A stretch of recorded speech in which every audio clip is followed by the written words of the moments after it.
If you pull the thing out, you gotta sing a song. I really know a song, sorry. I'm nothing I can sing anyway. So I want to ask about something. Last year I was here and you were talking about the Star Trek Continues, and you're telling everyone how you've actually gotten a chance to meet Will Shatner and you've become friends with him.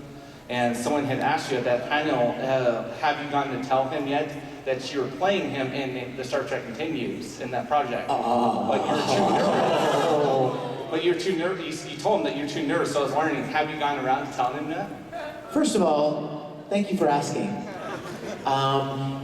You guys, here's part of the euphoria of last night. We were here in this room together last night, right? 1 year ago, I walked out on this stage and introduced William Shatner on this stage, in this room, 1 year ago. And 2 years ago, I came out and introduced Leonard Nimoy. And so that makes last night even more special, that we got to share that experience in this same room as those things happened the last 2 years. Let me tell you my feeling about Bill, as I call him. Bill, he asked me to call him Bill. Okay. Bill has been an icon for 45 years, okay? I can't even imagine that. I can't even imagine what that man has experienced with the Star Trek phenomenon of the last 45 years. And I wanted to build a friendship with him. He's met 1 million fans, right? Millions of fans. And I didn't want him to think that I was, I didn't want him to relegate me in his mind as just another fan. And since we get to sign autographs together and we do conventions together, I thought my best chance would be to become friends with him. Would be not to even say the words Star Trek in his presence. He has no clue that I'm the big fan I am. He has no clue that he was like my father figure growing up. No, he doesn't, not yet, unless you have his private email and you wrote him. So I hope we're having a little private moment here, okay? Right. Guess I'll never go outside the room, right? I'm hoping that the right time will come. I'm hoping the time will come when I can share the episode we just finished, or maybe the next one, with him, and have him go, Vic, that's amazing. I can't even express how amazing that is. That would be my dream, right? That would be like the final dream, would be to have this man that created a character that I grew up emulating, wanting to be like. And my parents divorced when I was 9. I was thinking the other day, why do I love Captain Kirk so much? And then I realized, I found Star Trek at the moment in my life when my parents divorced. And I was looking for somebody to be a dad. Boom, Captain Kirk. I fell in love with that show, and it became such an important thing to me when I was 9, 10, 11 years old, right? I am hoping for the opportunity to share Star Trek Continues with Mr. Shatner, and I'm hoping that when I decide to do it, that he will receive it in the spirit that it is intended. And that is nothing but pure admiration and honor for what he did.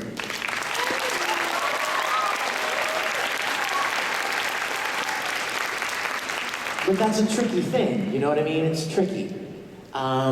So I'm biding my time, and I'm hoping that the right opportunity will come when I can share with him. So you keep your fingers and all those things on your head crossed that I get that opportunity, okay?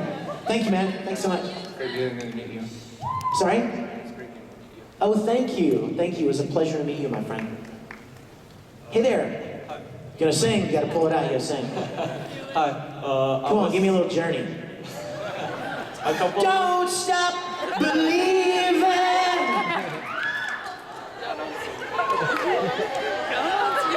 Don't stop believing. Hold on to that beat! Yes!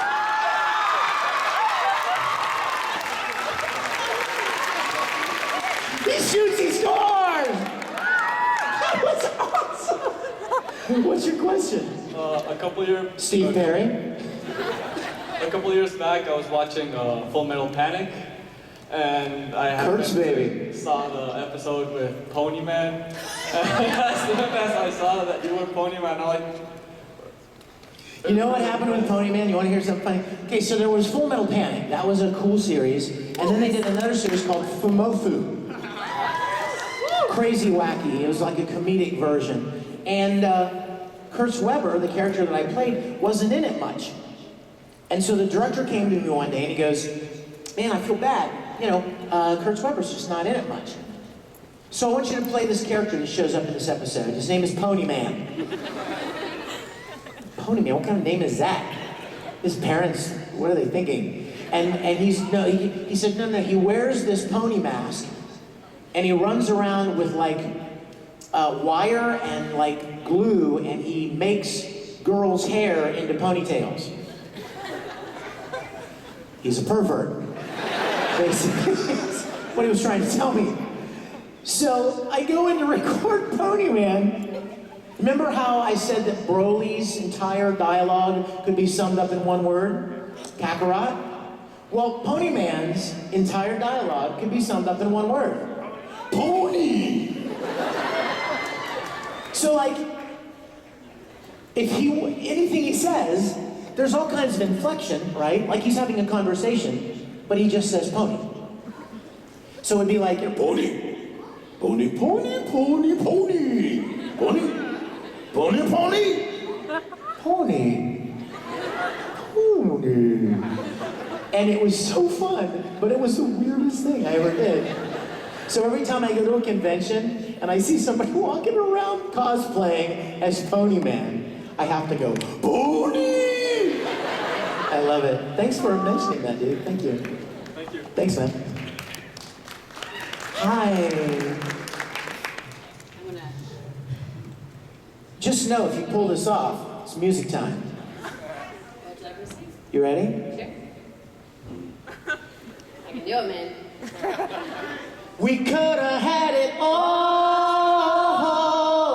Rolling in the deep. Yeah! Beautiful. Go ahead. Okay, so the guy before, that guy kind of stole my question. But Really? that's okay. I was going to ask you about Bill Shatner because I asked you about it last year. But is there a favorite face-to-face moment that you two have had that like you just love to share with us today? Yeah. You guys, I can't even... When I was a little boy and I would go to Star Trek conventions dressed in my little Captain Kirk uniform, I met all of the other actors except William Shatner. I went to all these conventions and met all of them at one point in time or another, but the only one that never came to a convention that I attended was William Shatner. Incidentally, who was my favorite, right? So, to get the privilege to have some of the interactions I've had with him. Okay, here's the first interaction that I still have I have a picture on my phone that a fan took from the front row in Ottawa, Canada, last year. I was introducing Bill, okay? So I'm backstage, and I'm waiting to come out to introduce him, and Bill hadn't shown up yet. He was running a little late from his autograph session. So his manager and mine, Gary Hassan, says, hey Vic, go out and warm up the crowd. And I'm like, what do you want me to do? And he goes, sing something. I'm like, what? No, I'm not, hadn't anything prepared. I'm like, I don't want to go out there and sing a cappella, you know, it'd be weird. So I come out and I'm talking to the crowd and I'm saying, hi you guys, and I'm making these announcements that the convention wants me to make, please, no flash photography, etc., etc. And suddenly I glance over and behind the curtain at the end of the stage was the tech guy. And he goes, excuse me 1 second. And I walk over and he says, I was the tech guy at a convention with you a couple of weeks ago where you sang the Dragon Ball Kai song. And he goes, I still have the video here. Do you want to do it? Yes, let's do it. So he fires it up, and I'm walking around saying, don't stop, we're in luck now. Don't stop, there's so much to be found, right? While I'm singing the song, guys are so sweet. While I'm singing the song, I glance off in the wings, and Bill is just arriving in the wing, and he's going, and like the 12-year-old goes. So I finished the song, and I said, all right, everybody, let's talk about why we're really here today. There are a lot of starship captains in the Star Trek universe, but there can be only one greatest starship captain. Please welcome Mr. William Shatner. And he comes walking out and hugs me in front of the entire audience. I couldn't believe it. I couldn't believe it. So right here, and hug, and on the stage, and hug, and I had never even asked for a photo with him. All the times I've been with him, I've never even asked for a picture, because again, remember, you don't want to cross that line. So I had this wonderful moment with him, right? And then I went home, and like a week or two later, a fan sent me, who was sitting right here, sent a picture of Bill with his arms around me. I was like, this is the greatest moment of my life. And then, can I tell you one more quick one? Yeah, go for it. I don't want to bore you. But, we were at a convention together, and he was wearing a straw Panama fedora. And he looked really great, and I love fedoras. I have like 50. And I said, Bill, man, I love the fedora. And he's like, thank you, I love it myself. And so the next time I saw him, he didn't have it. And I said, Bill, where's your fedora? He's like, he said, I thought it was a really good quality hat, but it started cracking, the straw started cracking on one of the creases of the hat. And he said, so I need to get another one. So we went back to Los Angeles, and I went to this amazing hat store in Burbank called, I can't remember, but it's Barron's hats. They make hats for all the movies, famous hats from different films. And I went in there and I bought Bill like a really nice straw fedora. And I called his office, and I said, I'd like to come by and give Bill this present. So she said, he'll be in at 1 o'clock, why don't you come by then? Okay, 1 o'clock, I'll be there. I was sitting outside at 12:30, right? 1 o'clock, I'm good. And I went in, and I had this box. And the funny thing is that back when I saw him last, it was here. We were walking to this room last year, 1 year ago. Bill and Gary and I were walking to this room, back behind the room, and I said, this is when I said, Bill, where's your hat? And he goes, told me what happened. And I said, I'm gonna get you another hat. And he was like, you don't have to do that. I'm like, I'm gonna get you another hat. So I kind of told him that at Phoenix Comicon last year. And then I go to his office, and I walk in with this hat box. And he's sitting at his desk, and he gets up and walks over and goes, what's that? I'm like, Bill, I told you I was gonna get you a new hat. And he went,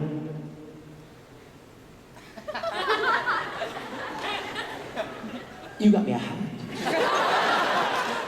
And I'm like, open it. He sits down in his chair, and I literally knelt down. Because he was sitting in his chair. And he opens the box, and he pulls it out, and he's like, this is beautiful. And he walks over to the mirror in his office, and he puts it on. He's like, it fits perfectly. I don't even have to have it formed. It's perfect. And I mean, you realize, imagine the 10-year-old in me. I'm in his office. I'm in his private office, giving him presents. There's nobody around. No security. Lord knows what I could have done. didn't see anything, I didn't touch anything, I didn't act inappropriately. So as soon as he's like perfect and gets done looking at the mirror, he turns around and he hugs me again. I mean, like a dad, you guys, you know? And then he goes, I've got to get you something. I'm like, no, you don't, Bill, because you did this for me. I've got to give you something back. And I said, no, it's a present, Bill. It's not a trade. It's a prezi. It's for you. And he's like, thank you. And then I said, we sat there for 10 minutes talking. I told him about this place down the street called Chili John's. They make this amazing chili. He's like, oh, I love chili. And I said, well, you know what? We should go and have lunch sometime. They mentioned Star Trek. You see what I'm saying? Just being a friend, just being friendly. And so I've had the chance to have those kind of interactions with him. And it's beyond what I could have ever imagined when I was a little boy. And that kind of gives you a little insight into why Star Trek Continues was so special for us. And I'm not alone. There are other people involved in that series that have just as many wonderful memories of Star Trek when they were young. And you know, when we sat out here last night signing the posters, how many people came through and said, I felt like I was 10 years old again. I felt like I remember so well sitting and watching that with my dad. We're coming home every day after school and watching it. I'm like, yeah, that's what we wanted. That's what we were going for. So, you know what, that's probably a really good place to wrap it up and tell you guys, I am so glad you came last night. I'm so glad you're here.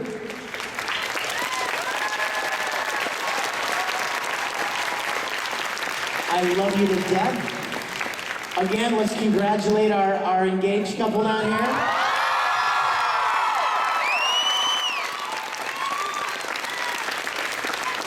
And I hope, if I've not gotten a chance to meet you guys yet, you'll come by the table and say hi. Thank you guys, I love y'all.